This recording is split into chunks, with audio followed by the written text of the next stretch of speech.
নমস্কার বন্ধুরা, আকাশের রান্নাঘরে আপনাদের সবাইকে স্বাগত। দেখুন আমি এখানে মেথি শাক নিয়েছি। মেথি শাকটা ভালো করে কুচি কুচি করে কেটে ধুয়ে পরিষ্কার করে আমি এখানে একটু নুন মাখিয়ে রেখেছি। নুন মাখিয়ে 10 মিনিট একটু রেখে দেবো। মেথি শাকের পরোটা বানিয়ে দেখাবো, আপনারা পুরো ভিডিওটা দেখতে থাকুন। এবার আমি মেথির পরোটার জন্য আটাটা মেখে নেব। এখানে আমি একটু নুন দিয়ে দেবো।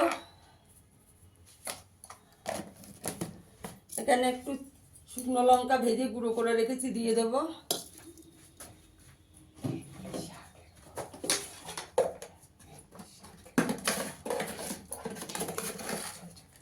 এখানে একটু চিনি দিয়ে দেবো।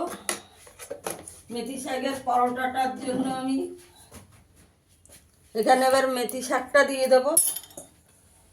জলটাকে একটু চিপে চিপে দিয়ে দেবো।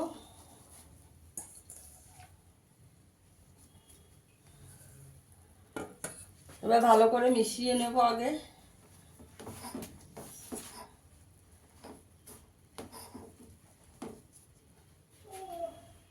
এখানে আমি একটু সাদা তেল দিয়ে দেব। আগে ভালো করে সব মিশিয়ে নেব।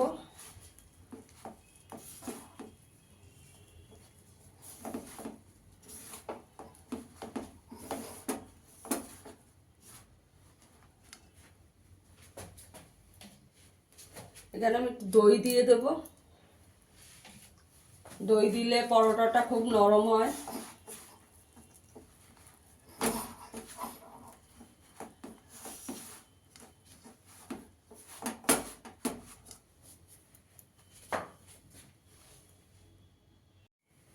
আমি এখানে একটু জোয়ান দিয়ে দেবো। জোয়ানটা একটু হাতে ডলে নিয়ে দিয়ে দেবো।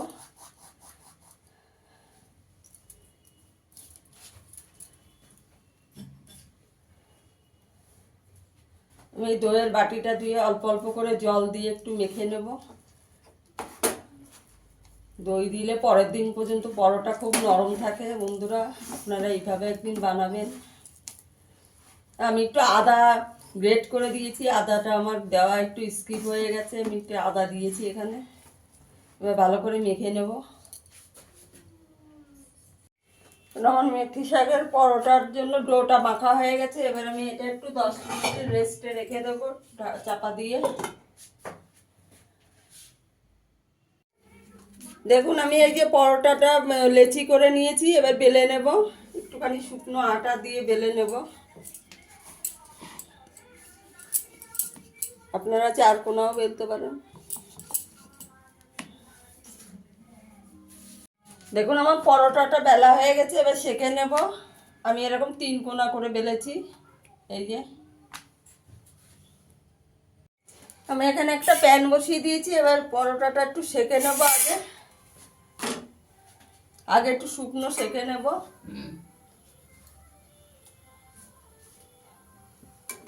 ভালো করে একটু সেঁকে নিতে হবে।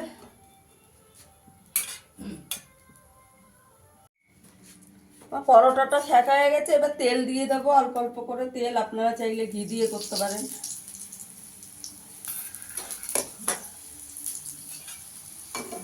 এবার তেল দিয়ে একটু ভালো করে ভেজে নিতে হবে। বন্ধুরা, আমার ভিডিওটা যদি ভালো লাগে লাইক করবেন, শেয়ার করবেন, চ্যানেলটিকে সাবস্ক্রাইব করে দেবেন। একটু লাল করে ভেজে নিতে হবে।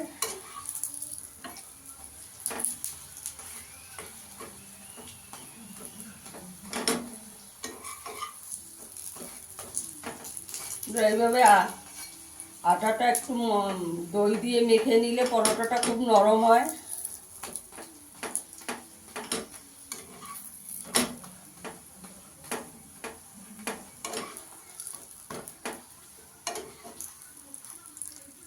দেখুন এরকম আমি লাল লাল করে ভেজে নিয়েছি। আর একটা ভেজে নেব।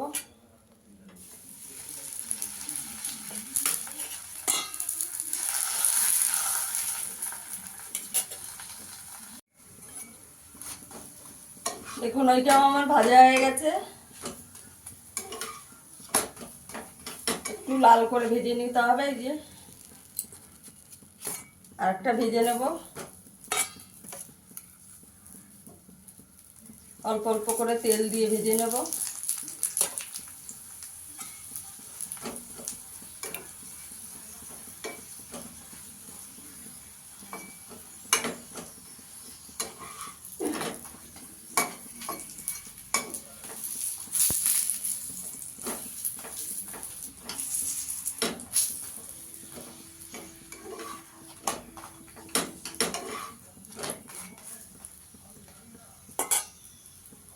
দেখুন বন্ধুরা, আমার মেথি শাক দিয়ে পরোটাটা হয়ে গেছে। ফিরে আসবো আবার নতুন কোনো ভিডিও নিয়ে। সবাই ভালো থাকবেন, সুস্থ থাকবেন, ধন্যবাদ।